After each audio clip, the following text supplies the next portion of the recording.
किधरों निकला थल्लों दौड़िया दौड़ते वजह पिछों ਤੁਸੀਂ ਦੌੜ ਕੇ ਲਗਾ ਕਿੰਨੇ ਮਾਰੇ ਫਾਇਰ ਮੁੰਡੇ ਬੜੀ ਜ਼ਿਆਦਾ ਸੀ ਅਮਾਉਣ ਦਾ ਫਾਇਰ ਲੱਗਾ ਕਿੱਥੇ ਇੱਕ ਜ਼ਖਮ ਇੱਕੋ ਹੀ ਹੈ ਦੋ ਸਟਿਚਸ ਦੋ ਲੱਗੇ ਨੇ ਜ਼ਖਮ ਇੱਕ ਹੀ ਹੈ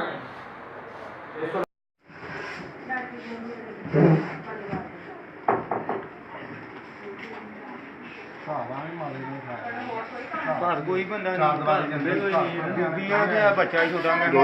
ਚਾਰ ਦੀਵਾਰੀ ਦੇ ਵਿੱਚ ਕੀ ਰੋਲਾ ਬਣਿਆ ਤੁਹਾਡਾ ਆਇਆ ਮਾਰਦਾ ਕਿਉਂ